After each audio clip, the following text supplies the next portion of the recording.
I'd have to say this is a very, very unusual campaign. I say I've been a part of 7 presidential campaigns, but this is my first revolution. There's a very high probability that Ron Paul will walk away with this. Nobody has more dedicated and passionate staff than Ron Paul. What's refreshing is that Ron Paul's done it the old-fashioned way, with a consistent message and the best outreach operation in the state of Iowa. There are so many heroes in this campaign that we've just been through. You have to pay for that in other campaigns, and you can't really pay for it. You can't buy it. Gary Howard, a great press secretary, a great leader, and James Barcia just never stopped working night and day, a real talent. And Debbie Hopper, boy, there's not enough money in the world to pay for someone like that to work on your staff. So many, Matt Collins, Brian Gentry, and Jed Coburn, and I can't begin to name all of them. John Tate's one of the best campaign managers I've ever seen operate, and Jesse Benton is pure genius. The delegate strategy that they came up with was a backup plan, and we went to the backup plan when we came real close in Iowa, but the young people really felt it, and we knew it was coming down to the wire. We knew that a lot of people didn't want us to win that. The Ron Paul people are not going to like my saying this, but to a certain degree it will discredit the Iowa caucuses. Somebody wants to take us back to the banking system that obtained before the Civil War. No, that person is not going to get the Republican nomination for president. And Ron Paul, to me, is just a complete distraction. What's missing in your comments about Mitt Romney? But I think right now, anybody other than Ron Paul could beat Obama if the election were tomorrow. You could see afterwards when the news media ignored that we came in a virtual tie with Michelle Bachmann. They ignored us. And when a comedian goes on national TV and the whole nation laughs because they know what he's joking about. There's a top tier now of Bachmann and Perry and Romney, and, you know, we haven't mentioned, and we should. Thank you.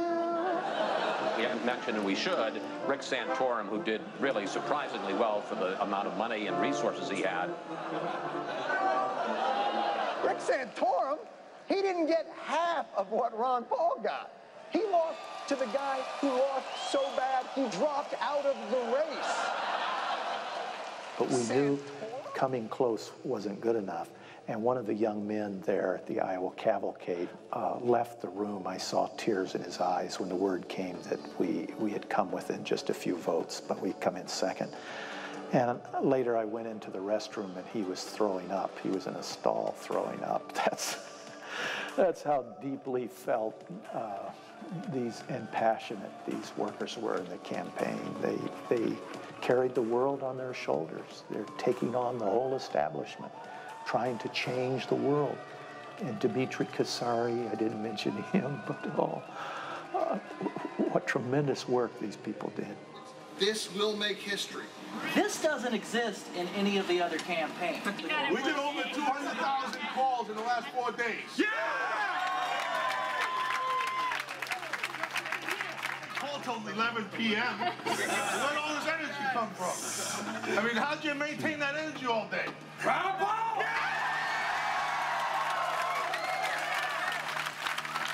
Republican presidential candidate Ron Paul just won Iowa. I know. First we told you that Romney won, then it was Santorum. Turns out Ron Paul won all along. I want every single one of you to know. You did it. It's your win. You're the reason why. Give yourselves a hand.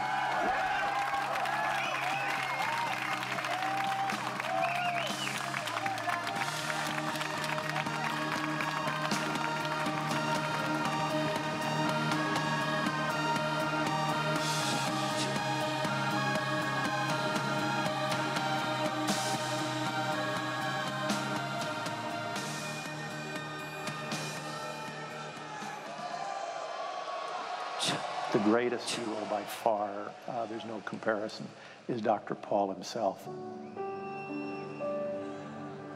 It was when Ron Paul started talking about monetary policy, and I start seeing how monetary policy, just a slight tick in the Federal Reserve can rob the poor. We see it with the loss of the value of our home and our retirement and our IRAs. It's finally got our attention. Finally, we're getting their attention because people are looking at the right place for the source of the problem. It's at the Fed. They create the bubbles. So that's what triggered it for me. And it was once that Ron Paul had my attention, I was able to hear the rest of what he had to say. That's another reason I'm supporting Ron Paul. He's talked about the Federal Reserve and ending the Federal Reserve. I mean, Ron Paul's the guy who began the conversation about debt, deficit, high taxes, government intrusion. I say this with amazement, but it's becoming more and more clear that we live in the age of Ron Paul, Judge. If you believe that the world will continue to take our dollars no matter what our debt is, Americans shouldn't have to work anymore because they would just print all the money. So if you love big government and think it can last forever, no, I can understand why you'd love the Fed. Ron Paul is truly a man of integrity and consistency and honesty. No, you're saying no compromise. So wasn't... What, do you think I should compromise on the First Amendment? On property rights, on your property rights? Should I sell your house because a businessman wants it and he can pay more taxes? Why don't you want somebody to stand on principle? Ron? When I first went to Dr. Paul before the campaign started, he did not want to run for president. He knew that he was going to take on the whole establishment. It was at an age that most of us get to retire. I remember having a conversation with him where I said, don't run for president, just run for the Iowa Cavalcade this next summer. Just do your best for that. That's all you have to do. Just take that step. Of course, I knew if he took that step, knowing his nature, he'd go all the way, and he did. But he carried it because there was no one else that could carry it. Good morning, Mr. Greenspan. I understand that you did not take my friendly advice last fall. I thought maybe you should look for other employment, but I see you kept your job. But what would be wrong with talking about parallel currency, competing currencies? This is something that Hayek talked about. First of all, good to see you again, Congressman Paul. Frederick Hayek was fond of saying that the managed economy was in danger because it was based on a pretense of knowledge that certain things the economic planners don't know. We are in a failure as a country now because we're trying to determine the price of money, and we shouldn't have individual central bankers determining the price of money, because when they do, they make mistakes because they're fallible and they're human. And as Hayek said, it's this pretense of knowledge that you think they're smart enough somehow to tell us what the price of money should be. I started watching videos of him in the Senate, YouTube videos that I was passing to everybody. But here's someone who's second-generation liberty. When he was a teenager, he knew things that I'm just now understanding and learning, and who took on the establishment very clearly, took on the establishment of the RNC, and was fiercely fought against. Every effort was made to keep him out. And through this wonderful miracle of events, he got elected to the U.S. Senate. And we've never had a senator like him. Rand Paul has earned more votes in a Republican primary, turned out more Republicans in a Republican primary in the history of Republican politics in Kentucky. This was Mitch McConnell's party. It's not Mitch McConnell's party. It's Rand Paul's party as far as what you look like tonight. Really quickly, who would have thought that Ron Paul would be the Republican presidential candidate with more influence on the Republican Party in 2010 than any of those other guys that we covered in 08? So I see great things. I see someone who was raised at the table of Ron Paul and who heard from him every day as a child in a position to make a difference. And he's going to fight this battle and carry it on another generation. No senator read the Patriot Act. It didn't go through the standard procedure. And look at what's happening now. We need a counter-revolution back to some sanity. And Ron Paul and his family represents that. And Rand Paul has the best chance. He's a U.S. senator in power right now to help lead that counter-revolution. Young people are following Congressman Paul, his message, and are looking for genuine truth and great and new ideas, revived ideas, constitutional ideas.